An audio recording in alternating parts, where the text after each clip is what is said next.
Hello guys, तो weekly current affairs वाले video में फरवरी मंथ के दूसरे वाले हफ्ते का ये हमारा पहला वाला पार्ट होगा। तो चलिए बिना टाइम वेस्ट कर स्टार्ट करते हैं। तो इस प्रश्न में आपको बताना है अभी मध्य प्रदेश के होशंगाबाद नगर का नाम बदलकर क्या कर दिया गया। तो आंसर होगा नर्मदापुरम। एक्चुअली में अभी भारत सरकार ने मध्य प्रदेश में 3 स्थानों के नाम बदलने को मंजूरी दी है। एक तो ये हो गया, होशंगाबाद नगर का नाम बदलकर नर्मदापुरम कर दिया। दूसरा, शिवपुरी का नाम बदलकर कुंडेश्वर धाम कर दिया। और तीसरा, बाबई का नाम बदलकर माखन नगर कर दिया। और इसी तरह से आपको याद होगा, मध्य प्रदेश के हबीबगंज रेलवे स्टेशन का नाम बदलकर रानी कमलापति रेलवे स्टेशन किया गया था। और मैं आपको बता दूं, भारतीय रेलवे हबीबगंज के बाद देश का दूसरा वर्ल्ड क्लास रेलवे स्टेशन बनाएगा राजस्थान के गांधीनगर रेलवे स्टेशन को। वर्ल्ड क्लास रेलवे स्टेशन से मतलब हो गया यहाँ पे एयरपोर्ट की जैसी सुविधाएं दी जाएंगी। और मध्य प्रदेश के भोपाल मेट्रो का नाम भोज मेट्रो किया गया था। अब एक प्रश्न मैं आपसे पूछता हूं, मध्य प्रदेश के पाताल पानी रेलवे स्टेशन का नाम बदल के क्या किया गया, ये आप बताइए कमेंट बॉक्स में। हम बढ़ते आगे। तो इस प्रश्न में आपको बताना है मध्य प्रदेश के किस शहर में लता मंगेशकर के नाम पर संगीत अकादमी और संग्रहालय खोला जाएगा। तो आंसर होगा इंदौर में। तो आपको बताया स्वर कोकिला लता मंगेशकर जी का अभी निधन हो गया। इनका जन्म है ना मध्य प्रदेश के इंदौर में ही हुआ था। तो अभी मध्य प्रदेश के जो मुख्यमंत्री हैं शिवराज सिंह चौहान, उन्होंने कहा कि इंदौर में ही उनके नाम से संगीत अकादमी की स्थापना की जाएगी और संग्रहालय का निर्माण भी किया जाएगा। इस संग्रहालय में आपको लता जी ने जो भी कुछ गाया है वो सब आपको यहाँ पे मिलेंगे। और इंदौर में ही उनकी प्रतिमा भी स्थापित की जाएगी। और वैसे मैं आपको बता दूं, ये आपको पता भी होना चाहिए, मध्य प्रदेश सरकार 1984 से राष्ट्रीय लता मंगेशकर पुरस्कार देती आ रही है। और साथ में मैं आपको लगे हाथ बता ही दूं कि 2019 और 2020 के लिए शैलेंद्र सिंह और आनंद मिलिंद के नामों की घोषणा हो चुकी है इस पुरस्कार के लिए, पर अभी उन्हें दिया नहीं गया है। इसलिए मैं आपको बता रहा हूं, ध्यान रखना। वैसे ये जो पुरस्कार है संगीत निर्देशन और पार्श्व गायन के क्षेत्र में दिया जाता है। इसमें जो पुरस्कार राशि होती है 2 लाख रुपए होती है। और अगर आपसे पूछ लेना कि पहला लता मंगेशकर पुरस्कार किसे मिला था, तो आंसर होगा संगीतकार नौशाद को। अभी आपको याद होगा, मध्य प्रदेश के ग्वालियर में ही विश्व संगीत तानसेन महोत्सव का आयोजन किया गया। और देश का पहला ड्रोन मेला कहाँ पे आयोजित किया गया था, ये भी ग्वालियर में। और भारत का पहला जियोलॉजिकल पार्क कहाँ पे बनेगा, मध्य प्रदेश के जबलपुर में। और मध्य प्रदेश ही बनाएगा भारत की पहली साइबर तहसील। अच्छा, भारत का पहला वाटर प्लस सर्टिफिकेट पाने वाला शहर कौन सा बना था, इंदौर बना था, जो सबसे स्वच्छ भी है। अभी आपको याद होगा, यूनिफाइड रजिस्ट्रेशन कार्ड लॉन्च करने वाला देश का पहला राज्य भी बना था मध्य प्रदेश। और मध्य प्रदेश में बताओ कौन सा टाइगर रिजर्व है जहां पे भारत की पहली hot air balloon wild life safari शुरू हुई थी। बांधवगढ़ टाइगर रिजर्व आंसर होगा। बढ़ते आगे। बताइए, इंटरनेशनल ओलंपिक कमेटी ने 2028 के ओलंपिक में कितने खेलों को शामिल करने के प्रस्ताव को मंजूरी दी। तो आंसर होगा 3 को। अच्छा, पहले तो ये बताओ कि 2028 में जो समर ओलंपिक गेम्स होंगे वो कहां पर होंगे, लॉस एंजल्स में होंगे, यूएस में। और ये कौन से नंबर के होंगे। देखो, टोक्यो ओलंपिक वाले आपको याद है ना, टोक्यो ओलंपिक 2020 वाले कौन से नंबर के थे, 32वें नंबर के। फिर उसके बाद समर ओलंपिक होंगे आपके पेरिस फ्रांस में 2024 में, वो होंगे 33वें नंबर के। और फिर 2028 में होंगे ये लॉस एंजल्स में, कौन से नंबर के, 34th नंबर के। और अभी इसमें 3 नए गेम्स को शामिल किया गया। वो 3 गेम्स कौन कौन से हैं, सर्फिंग, स्केटबोर्डिंग और स्पोर्ट क्लाइंबिंग। अच्छा, क्या आप में से कोई बता सकता है इसके बाद 35वें नंबर के यानी कि जो 2032 में समर ओलंपिक्स होंगे वो कहाँ पे होंगे। ये आपका होमवर्क प्रश्न है। और आप जानते ही हो 2022 में जो विंटर ओलंपिक्स हैं ये कहाँ पे हो रहे हैं, बीजिंग चाइना में। अच्छा, इंटरनेशनल ओलंपिक कमेटी, इसकी स्थापना होती है 23 जून 1894 को। हेडक्वार्टर लुज़ेन स्विट्जरलैंड में है और इसके अध्यक्ष है थॉमस बक। बढ़ते आगे। बताइए, फरवरी 2022 में एएफसी महिला एशियाई कप किसने जीत लिया। तो आंसर होगा चाइना ने। तो अभी चाइना ने फरवरी 2022 में हुए एएफसी महिला एशिया कप का खिताब जीत लिया है। इसमें चाइना ने किसे हराया, साउथ कोरिया को हराया है। ये चाइना का रिकॉर्ड नवा खिताब है और ये हुआ कहां पे, भारत में हुआ है। अच्छा, मुझे बताइए, उबेर कप और थॉमस कप का संबंध किससे है, बैडमिंटन से है। और उबेर कप को भी किसने जीता था, चाइना ने जीता था जापान को हरा करके। जबकि थॉमस कप किसने जीता था। चलिए, ये आपके लिए प्रश्न होगा थॉमस कप किसने जीता था? और अगर आपसे पूछा जाए बेस्ट फीफा मेंस प्लेयर 2021 किसे चुना गया, तो रॉबर्ट लेवांडोव्स्की को। ये पोलैंड के रहने वाले हैं और बायर्न म्यूनिख फुटबॉल क्लब के प्लेयर हैं। जबकि बेस्ट फीफा वुमेन्स प्लेयर चुना गया है एलेक्सिया पुटेलस को। ये स्पेन की हैं और बार्सिलोना फुटबॉल क्लब की खिलाड़ी हैं। अभी आपसे पूछा जाए उड़ीसा में जो पुरुष हॉकी जूनियर वर्ल्ड कप 2021 हुआ था उसको किसने जीता था? अर्जेंटीना ने जर्मनी को हरा करके। और जर्मनी को हरा करके ही अभी टोक्यो ओलंपिक 2020 में हमारी भारतीय पुरुष हॉकी टीम ने ब्रोंज मेडल जीता था। एक लास्ट क्वेश्चन का उत्तर आप दो। विश्व का पहला फीफा फॉर स्कूल प्रोग्राम अभी किस राज्य ने लॉन्च किया था? बढ़ते आगे। अच्छा बताइए, Africa cup of Nations championship किसने जीत ली? तो आंसर होगा सेनेगल ने। तो अभी सेनेगल ने Africa cup of Nations championship को जीत लिया। अच्छा, किसको हराया? मिस्र को, यानी कि इजिप्ट को। और सेनेगल ने पहली बार ये चैंपियनशिप जीती है। अच्छा, आप मुझे बताओ, अभी कोपा अमेरिका 2021 को किसने जीता था? अर्जेंटीना ने। यूरो कप 2020 को जीता था इटली ने। और 2022 में फीफा वर्ल्ड कप कहाँ पे होने हैं? कतर, दोहा में। और अभी डूरंड कप को किसने जीता था? FC गोवा ने। ध्यान रखना, ये बढ़ते आगे। बताओ, अभी हाल ही में किसने बीजिंग विंटर ओलंपिक में भारतीय दल की अगुवाई की? तो आंसर होगा मोहम्मद आरिफ खान। तो मोहम्मद आरिफ खान, इनका नाम आपको जरूर याद रखना है क्योंकि ये भारत की तरफ से बीजिंग ओलंपिक में हिस्सा लेने वाले एकमात्र खिलाड़ी हैं। तो मोहम्मद आरिफ खान का संबंध किस खेल से है? तो ये एक स्कीयर है और अभी इन्होंने ही बीजिंग विंटर ओलंपिक में भारतीय दल की अगुवाई की है। इन्होंने इसमें सलालोम और जॉइंट सलालोम कंपटीशन में क्वालिफाई किया। और आपको याद होगा, इनसे रिलेटेड एक प्रश्न हम लोग ऑलरेडी पढ़ चुके हैं।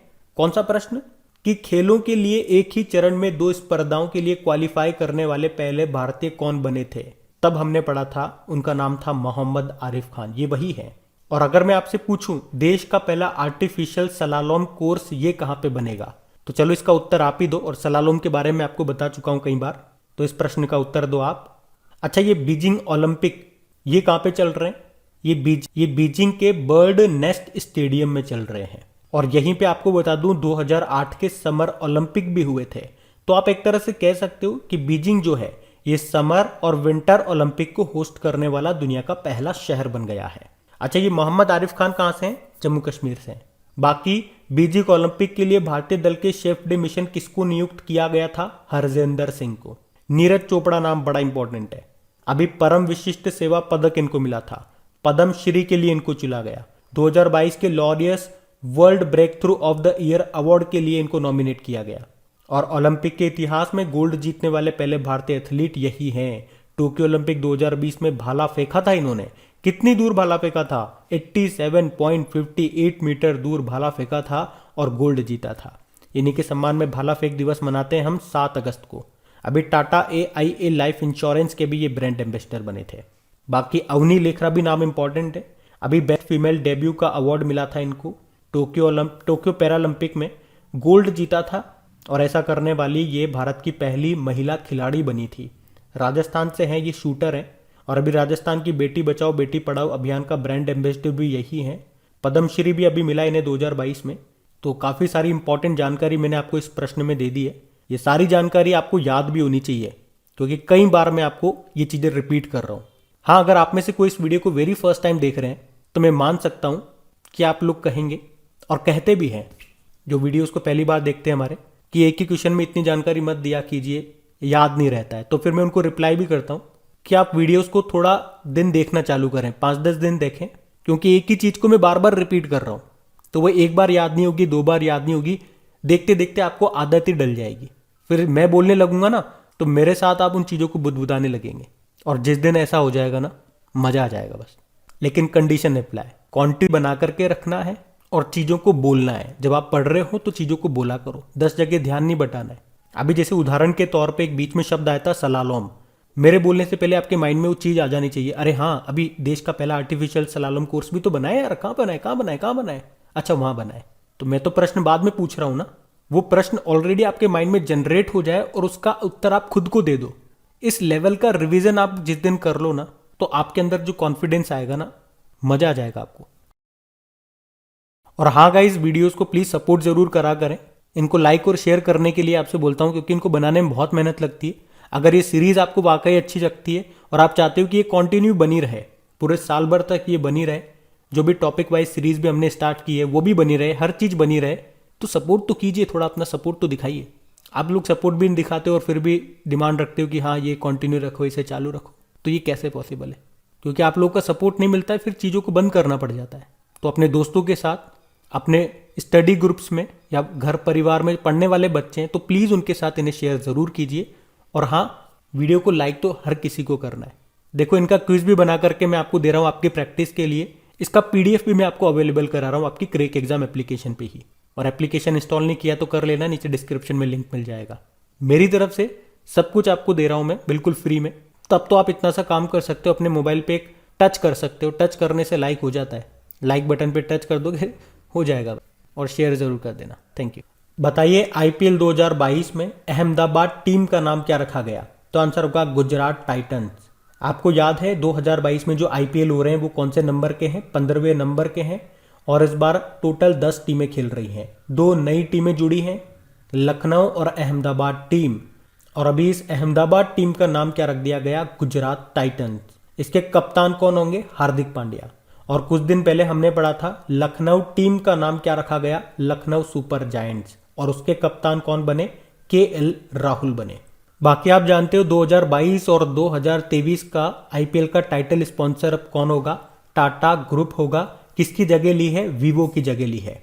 और 2021 में जो आईपीएल हुए थे वो 14th नंबर के थे, उसके फाइनल हुए कहाँ पे? यूनाइटेड अरब अमीरात में। और 2022 का ये 15वां आईपीएल ये भारत में होगा, याद रखना। तो पिछले साल की हम बात कर रहे हैं 14वें नंबर के आईपीएल की, जिसको जीता था चेन्नई सुपर किंग ने कोलकाता नाइट राइडर्स को उसको हरा करके, जिसमें प्लेयर ऑफ द टूर्नामेंट रहे थे हर्षल पटेल, रॉयल चैलेंजर्स बेंगलुरु के हैं। 2 तरह की कैप मैं आपको हमेशा बताता हूँ, एक पर्पल कैप होती है, एक ऑरेंज कैप होती है। पर्पल कैप जो सबसे ज़्यादा विकेट लेते हैं उनको मिलती है, जो मिली थी हर्षल पटेल को। ऑरेंज कैप जो सबसे ज़्यादा रन बनाते हैं, ये मिली थी ऋतुराज गायकवाड़ को, जो कि चेन्नई सुपर किंग के हैं। तो इतना आप ध्यान रखेंगे। बढ़ते आगे। बताइए, अभी ओलंपिक चैंपियनों के सम्मान में किस विभाग ने ओलंपिक बुलेयार्ड या ओलंपिक विथी का निर्माण किया? तो आंसर होगा पीडब्ल्यूडी, लोक निर्माण विभाग ने। तो अभी लोक निर्माण विभाग ने ओलंपिक चैंपियनों को सम्मानित करने के लिए उत्तरी दिल्ली में लगभग 900 मीटर लंबा खंड समर्पित करने का निर्णय लिया। और इसी खंड का नाम ओलंपिक विथी या ओलंपिक बुलेयार्ड रखा जाएगा। तो ये स्पोर्ट थीम वाला ये जो खंड है, ये अपनी तरह का पहला है। ये लगभग 900 मीटर लंबा है। और इसमें क्या होगा? इसमें टोक्यो ओलंपिक या पैरालंपिक चैंपियंस की मूर्तियां लगाई जाएंगी। कहाँ पे लगाई जाएंगी? दिल्ली में। जैसे कि भाला फेंक जो खिलाड़ी है नीरज चोपड़ा, जिन्होंने गोल्ड जीता था, और उन्हीं के सम्मान में हम भाला फेंक दिवस मना रहे हैं 7 अगस्त को। कितनी दूर भाला फेंक करके गोल्ड जीता था? 87.58 मीटर। इनके अलावा बैडमिंटन प्लेयर पीवी सिंधु हैं, ब्रोंज जीता था, उनकी भी मूर्ति लगेगी। बॉक्सर हैं लवलीना बोर्गोहन, जिन्होंने ब्रोंज जीता था, जो कि असम की हैं, उनकी भी मूर्ति लगेगी। पहलवान बजरंग पूनिया, जिन्होंने ब्रोंज जीता था, उनकी भी मूर्ति लगेगी। पहलवान है एक रवि दहिया, जिन्होंने सिल्वर जीता था, उनकी भी मूर्ति लगेगी। और मणिपुर से वेटलिफ्टर है मीराबाई चानू, जिन्होंने सिल्वर जीता था, उनकी भी मूर्ति वहाँ पे लगेगी। अच्छा, ये सब किया क्यों जा रहा है? ये बनाया क्यों जा रहा है? तो एक तो खिलाड़ियों को सम्मानित करने के लिए, और दूसरा कारण है युवाओं को मोटिवेट करने के लिए, ताकि वो फिट रहें खेलों को अपने जीवन में शामिल करके। तो टोक्यो ओलंपिक 2020 जो कि समर ओलंपिक थे, 32वें नंबर के थे, जिसका मैस्कॉट था मिराई तोबा, और पैरालंपिक का था सोमाइती। अच्छा, भारत की रैंक क्या रही टोक्यो ओलंपिक में? 48। और मेडल जीते थे भारत ने, 1 तो गोल्ड था, 2 सिल्वर थे और 4 ब्रोंज मेडल थे। ध्यान रखना। ये बढ़ते आगे। अब बताओ किसने आईसीसी अंडर 19 विश्व कप 2022 को जीत लिया? तो आंसर होगा भारत ने। यह अभी 14 जनवरी से 5 फरवरी 2022 तक चला था। कहाँ पे? वेस्ट इंडीज में। ये इसका 14वां संस्करण था। और भारत ने रिकॉर्ड 5वीं बार इस खिताब को जीत लिया है। भारत ने किसको हराया? इंग्लैंड को हराया। इसी तरह से आपको याद होगा सेंचुरियन में टेस्ट मैच जीतने वाली पहली एशियाई टीम कौन सी बनी थी? भारत। और अभी 8वां अंडर 19 एशिया कप भी जीता था भारत ने, श्रीलंका को हरा करके। और अभी 2021 में जो south Asian football federation championship हुआ था, उसको भी भारत ने जीता था नेपाल को हरा करके, जो कि मालदीव में हुआ था। तो ये ध्यान रखना। बढ़ते आगे। तो आपको बताना है दुनिया का तीसरा सबसे बड़ा क्रिकेट स्टेडियम की आधारशिला अभी कहां पे रखी गई। तो आंसर होगा जयपुर। तो पहले तो ये याद रखो कि दुनिया का तीसरा सबसे बड़ा और हमारे देश का दूसरा सबसे बड़ा क्रिकेट स्टेडियम ये कहां पे बन रहा है, राजस्थान के कैपिटल जयपुर में। अभी राजस्थान के जो मुख्यमंत्री हैं अशोक गहलोत और बीसीसीआई के जो अध्यक्ष हैं सौरव गांगुली, इन्होंने यहां पे इसकी आधारशिला रखी है। इसकी कैपेसिटी कितनी होगी, 75,000 लोग यहाँ पे एक साथ बैठ सकेंगे। और अगर पूछा जाए दुनिया का सबसे बड़ा क्रिकेट स्टेडियम, ये आपको मिलेगा गुजरात के अहमदाबाद में मोटेरा स्टेडियम की बात कर रहा हूं, जिसका नाम बदलकर नरेंद्र मोदी स्टेडियम कर दिया गया। उसकी सीटिंग कैपेसिटी है 1,32,000 लोगों की। और दुनिया का दूसरा सबसे बड़ा क्रिकेट स्टेडियम आपको मिलेगा ऑस्ट्रेलिया में, जो मेलबर्न क्रिकेट ग्राउंड है वो। और अब तीसरा होगा ये जयपुर वाला। तो ये ध्यान रखना आप पढ़ते आगे। अच्छा बताइए, अभी हाल ही में किस आईआईटी ने विकलांग व्यक्तियों के लिए भारत का पहला आर्टिफिशियल इंटेलिजेंस आधारित जॉब प्लेटफॉर्म लॉन्च किया। तो आंसर होगा आईआईटी हैदराबाद ने। और इस जॉब पोर्टल का नाम क्या है, स्वराज बिलिटी। तो ये आर्टिफिशियल इंटेलिजेंस के द्वारा संचालित एक जॉब पोर्टल है जो विकलांग लोगों को कौशल हासिल करने और नौकरी खोजने में मदद करता है। इस परियोजना को कोटक महिंद्रा बैंक के द्वारा वित्त पोषित किया गया है। अभी आपको याद होगा प्रधानमंत्री नरेंद्र मोदी जी ने आईआईटी कानपुर में ब्लॉकचेन आधारित डिजिटल डिग्री को लॉन्च किया था और दुनिया का पहला plant based smart air purifier बनाया था आईआईटी रोपड़ ने, जिसका नाम क्या था, यू ब्रीथ लाइफ। अच्छा बताओ, अभी भूकंप एप्लीकेशन को लॉन्च करने वाला पहला राज्य कौन सा बना था, उत्तराखंड। और उस एप्लीकेशन को बनाया था आईआईटी रुड़की ने। ध्यान रखना, ये बढ़ते आगे। अब आपको बताना है अभी जवाहरलाल नेहरू विश्वविद्यालय दिल्ली की पहली महिला कुलपति वाइस चांसलर कौन बन गई। तो आंसर होगा शांति श्री धूलीपुड़ी पंडित। तो अभी शिक्षा मंत्रालय ने प्रोफेसर शांति श्री धूलीपुड़ी पंडित को जवाहरलाल नेहरू विश्वविद्यालय दिल्ली की पहली कुलपति यानी कि वाइस चांसलर के रूप में नियुक्त किया है। तो इनका नाम याद रखना। अच्छा, इसी तरह से एक प्रश्न मैं आपसे पूछ रहा हूं, इसका उत्तर आप लोग करना। अभी दिल्ली स्पोर्ट्स यूनिवर्सिटी की पहली वाइस चांसलर कौन बनी है, ये बताओ आप। तो बाकी सोनाली सिंह तो आप जानते ही हो, लेखा महानियंत्रक यानी कि कंट्रोलर जनरल ऑफ अकाउंट्स बनी है। और कर्णम मल्लेश्वरी, जो अभी मैंने प्रश्न आप लोगों से पूछा था उसी का उत्तर है ये। दिल्ली स्पोर्ट्स यूनिवर्सिटी की पहली ये महिला वाइस चांसलर बनी है।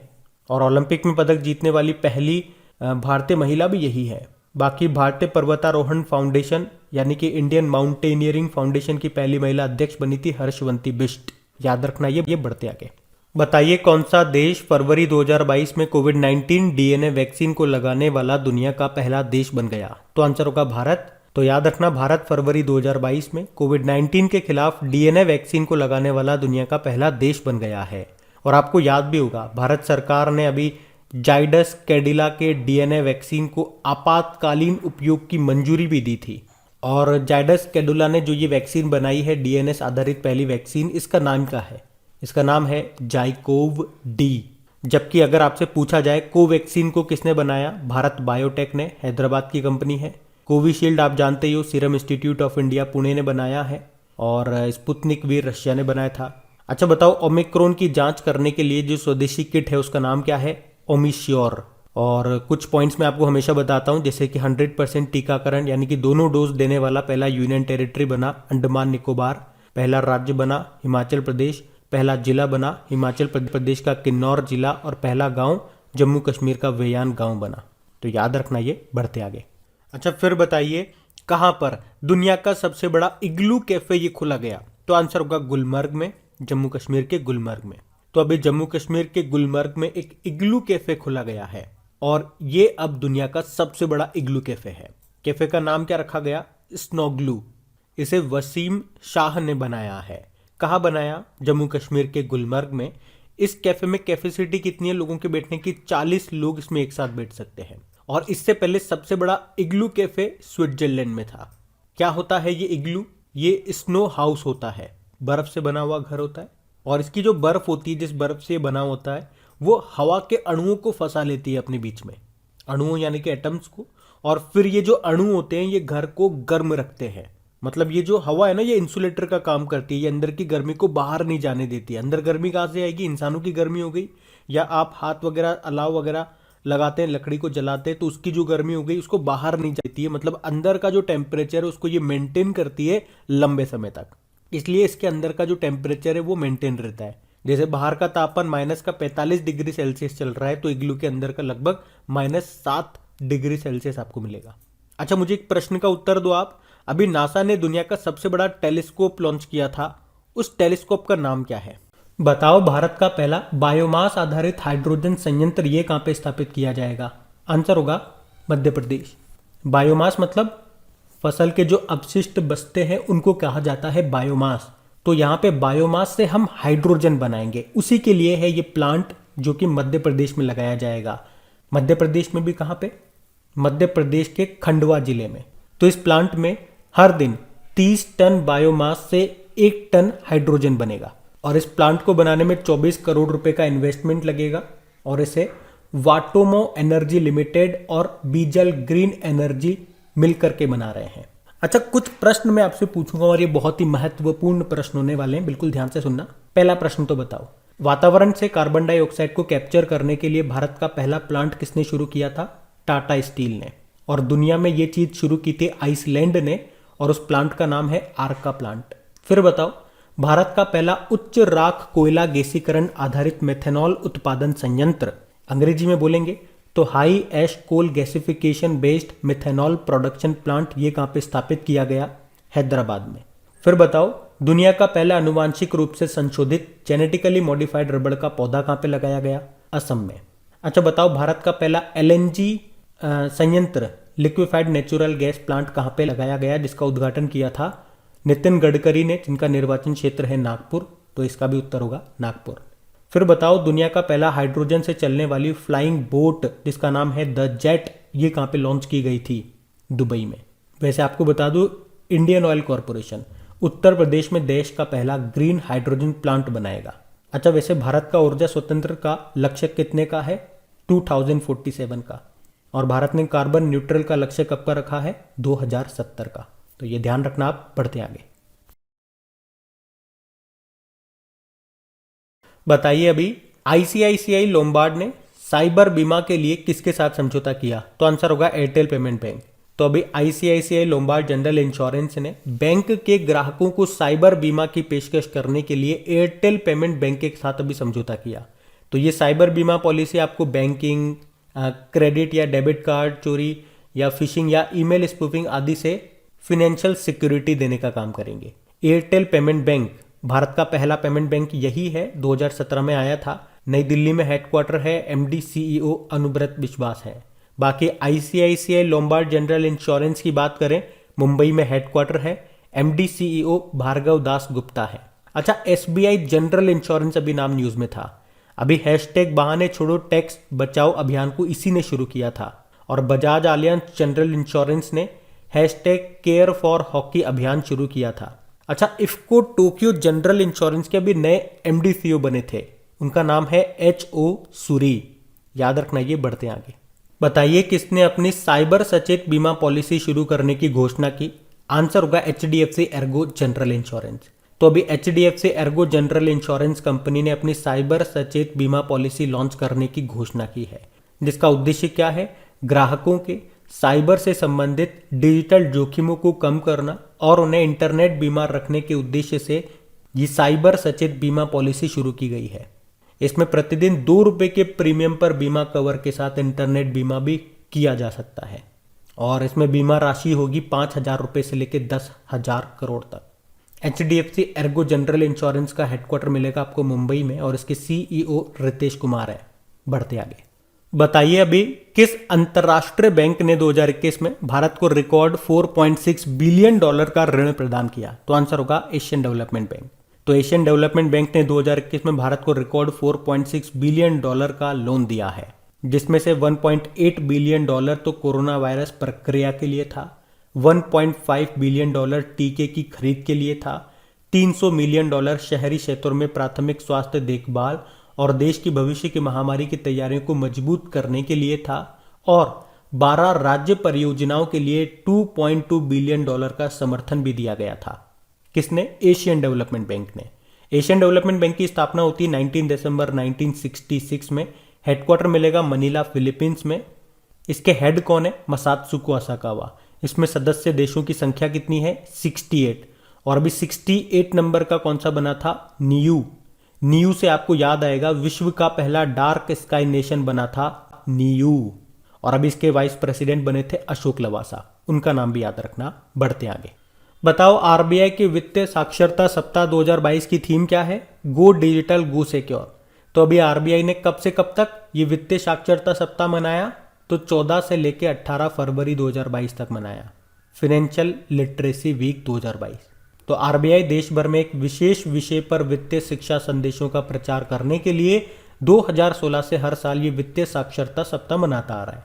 इस बार की थीम क्या रही? गो डिजिटल गो सिक्योर। आरबीआई इसके वर्तमान में गवर्नर कौन है? शक्तिकांत दास हैं, जो कि 25वें नंबर के हैं। पहले ब्रिटिश गवर्नर थे ऑसबॉर्न स्मिथ, और पहले इंडियन गवर्नर थे सीडी देशमुख। ध्यान रखना। बढ़ते आगे। चलिए बताइए, उत्तराखंड के ब्रांड एम्बेसडर के रूप में किसे नियुक्त किया गया? तो आंसर होगा अक्षय कुमार को। और आपको याद होगा कुछ समय पहले ही उत्तराखंड के ब्रांड एम्बेसडर ऋषभ पंत भी बने थे, और अभी अक्षय कुमार भी बन गए हैं। तो मान लो अगर आपके एग्जाम में ये प्रश्न पूछ लिया जाए और ऑप्शन ए में रख दें अक्षय कुमार का नाम, ऑप्शन बी रख दें ऋषभ पंत का नाम, तो फिर आपका ऑप्शन सी रखेगा वो उपयुक्त दोनों, बोथ ऑफ द अबाउ। तो आपको ऑप्शन सी लगा के आना है, ये ध्यान रखना। बढ़ते आगे। ये प्रश्न बहुत ही ज्यादा इंपॉर्टेंट है। देखिए क्या है, विक्रम साराभाई अंतरिक्ष केंद्र के निदेशक डायरेक्टर कौन बन गए? तो आंसर होगा डॉक्टर उन्नी कृष्णन। तो साइंटिस्ट और लॉन्च व्हीकल स्पेशलिस्ट हैं ये डॉक्टर एस उन्नी कृष्णन, और अभी विक्रम साराभाई स्पेस सेंटर का इनको नया डायरेक्टर बनाया गया है। इन्होंने किन का स्थान लिया होगा? सोचो, एस सोमनाथ का। और ये एस सोमनाथ अभी कहां चले गए? इसरो में।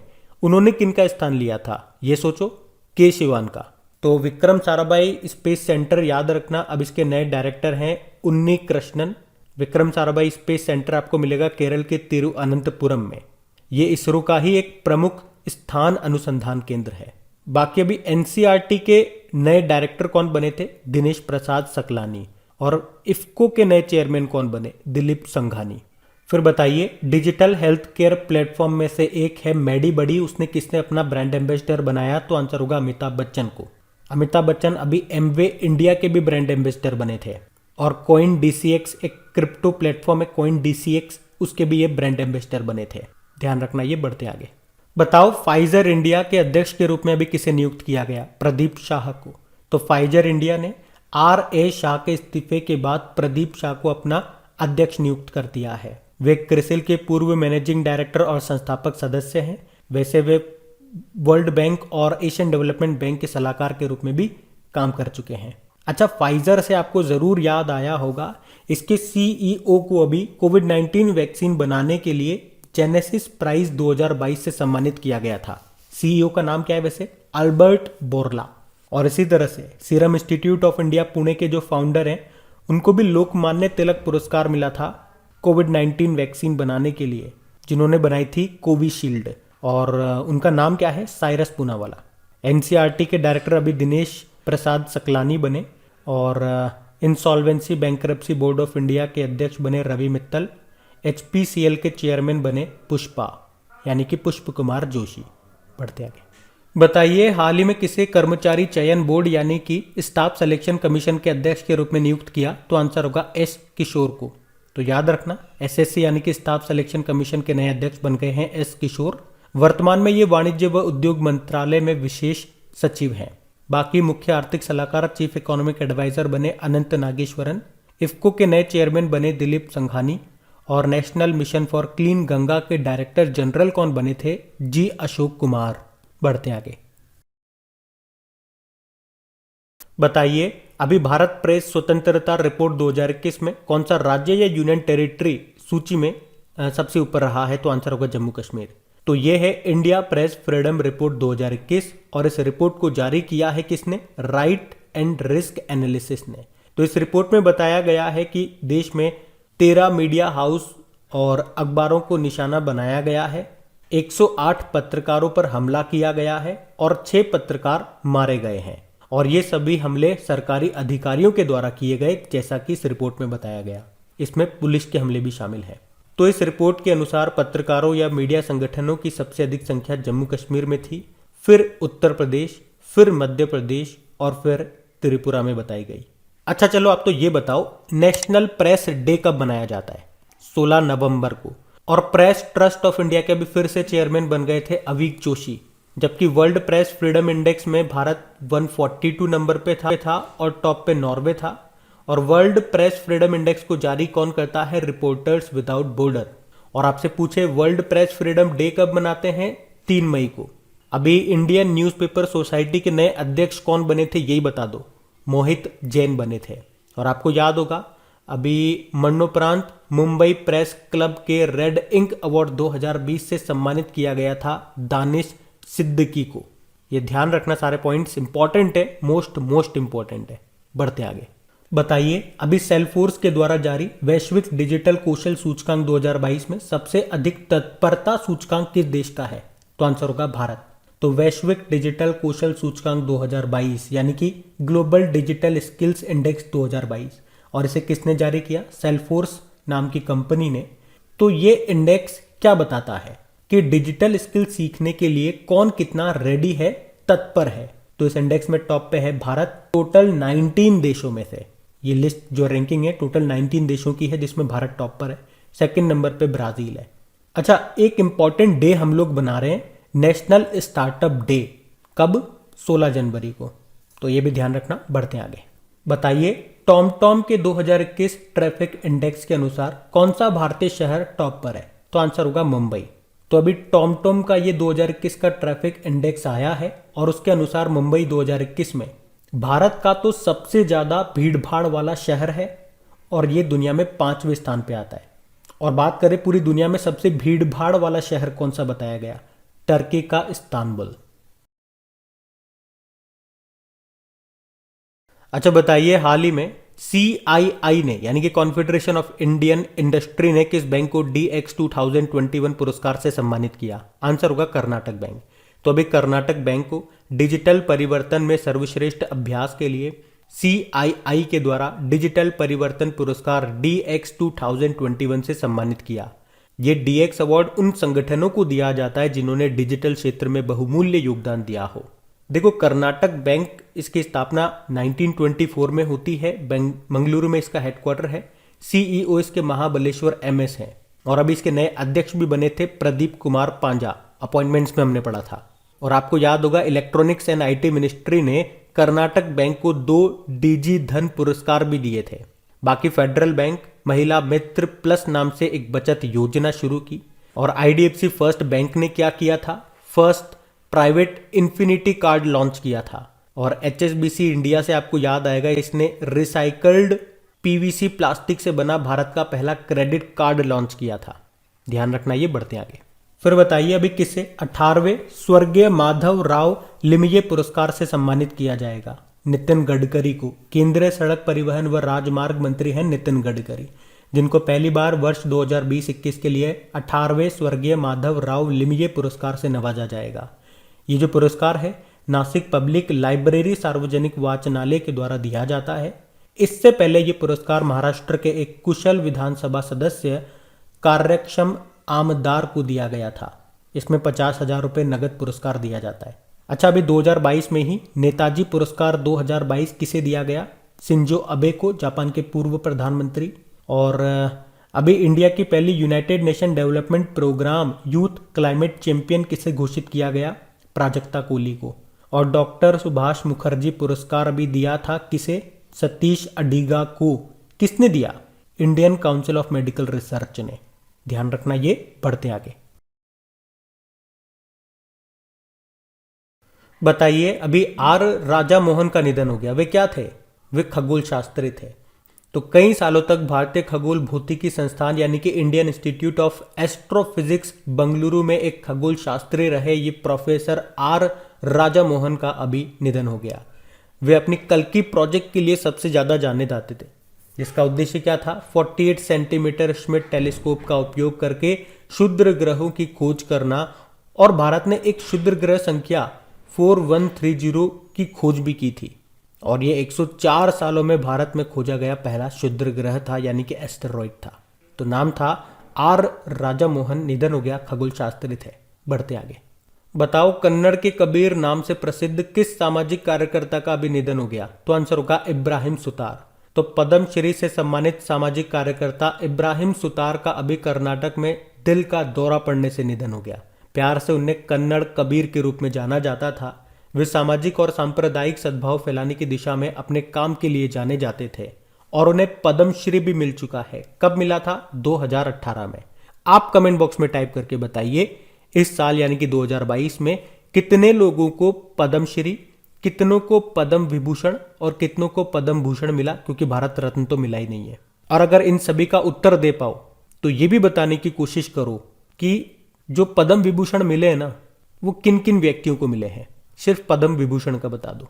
हम बढ़ते हैं आगे। बताओ सुरक्षित इंटरनेट दिवस कब मनाया जाता है? तो आंसर होगा 8 फरवरी को।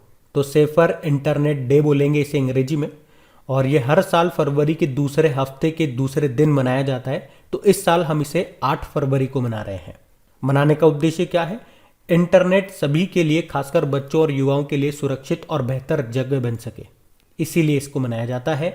और एक प्रश्न बनता है, इंटरनेट आता है जब भी, कि www, जब भी आप इंटरनेट पे काम करते हो तो www आप यूज़ करते हो, इसका फुल फॉर्म क्या होता है? World wide web. तो ये पहला वेब ब्राउज़र, इसका आविष्कार किसने और कब किया था? 1990 में टिम बर्नर्स ली ने। और इस बार की इसकी थीम क्या है? Together for a better internet.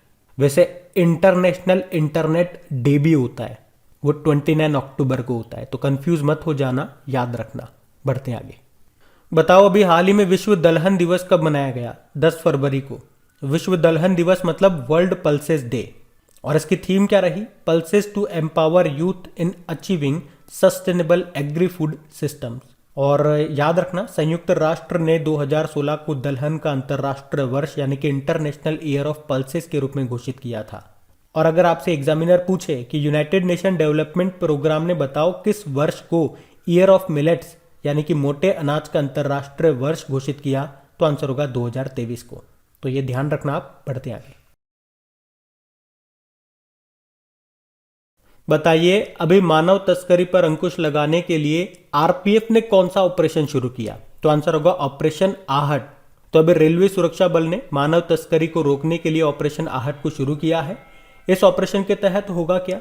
जो आरपीएफ है यानी कि रेलवे प्रोटेक्शन फोर्स, ये लंबी दूरी की ट्रेनों में स्पेशल फोर्स तैनात करेगी। और ये ऑपरेशन मुख्य रूप से तस्करों से महिलाओं और बच्चों को बचाने पर केंद्रित होगा। ऑपरेशन माई सहेली आपको याद है, साउथ ईस्ट रेलवे ने इसको शुरू किया था, जिसका उद्देश्य था पूरी यात्रा के दौरान ट्रेन में महिला यात्रियों की सुरक्षा बढ़ाना। और ऑपरेशन थ्रस्ट की बात करेंगे तो रेलवे परिसर में अनाधिकृत पैक्ड ड्रिंकिंग वाटर की बिक्री को रोकने के लिए ये ऑपरेशन थ्रस्ट चलाया गया था। ऑपरेशन नंबर प्लेट आरपीएफ ने ही इसको चलाया था। रेलवे परिसर में अगर लंबे समय तक कोई वाहन खड़ा हुआ है तो उसकी पहचान करने के लिए था। और अभी रिसेंटली कुछ दिन पहले ऑपरेशन अमानत भी हम लोगों ने पढ़ा था। तो अगर पैसेंजर का कोई सामान वगैरह छूट जाता है रेलवे स्टेशन, ट्रेन वगैरह में, तो उस सामान की फोटो वगैरह खींच करके पोर्टल पे डाल देंगे, ताकि जिस भी व्यक्ति का छूटा है वो पोर्टल पे देख लेगा और पहचान लेगा कि हाँ भैया ये मेरा सामान है, और फिर वो उसे कलेक्ट कर लेगा। और अभी बजट आया है तो बजट से भी एक क्वेश्चन बनेगा कि बजट के अनुसार कितनी वंदे भारत एक्सप्रेस ट्रेन शुरू की जाएगी? तो याद रखना 400। और हमारे रेल मंत्री कौन है? अश्विनी वैष्णव हैं। पहले रेल मंत्री थे जॉन मथाए। अभी रेलवे बोर्ड के नए चेयरमैन और सीईओ कौन बन गए हैं? विनय कुमार त्रिपाठी और विनय कुमार सक्सेना का नाम भी याद रखो। मैं साथ साथ आपको हमेशा बताता हूं इन दोनों के बारे में, आपको ये याद होगा। चलिए फिर याद है तो आप ही बताइए, विनय कुमार सक्सेना ये कौन है? कौन है वो? बढ़ते आगे। बताओ नासा किस वर्ष तक अंतरराष्ट्रीय अंतरिक्ष स्टेशन को सेवानिवृत्त कर देगा? 2031। तो नासा के अनुसार इंटरनेशनल स्पेस स्टेशन 2031 तक अपना संचालन जारी रखेगा और फिर प्रशांत महासागर में एक निर्जन क्षेत्र में दुर्घटनाग्रस्त हो जाएगा, जिसे पॉइंट नेमो के नाम से जाना जाता है। तो इंटरनेशनल स्पेस स्टेशन की सेवानिवृत्ति के बाद काम जारी रखने के लिए इसे 3 फ्री फ्लाइंग स्पेस स्टेशनों से बदल दिया जाएगा। देखो, नासा की फुल फॉर्म होती है national aeronautics and space administration. स्थापना होती है 1958 में। हेडक्वार्टर मिलेगा वॉशिंगटन डीसी में, और वर्तमान में इसके एडमिनिस्ट्रेटर यानी कि प्रशासक हैं बिल नेल्सन। कौन से नंबर के हैं? 14th नंबर के हैं। अच्छा, अभी आपको याद होगा नासा ने अंतरिक्ष में दुनिया का सबसे शक्तिशाली टेलीस्कोप को लॉन्च किया था, जिसका नाम क्या है? James Webb space telescope.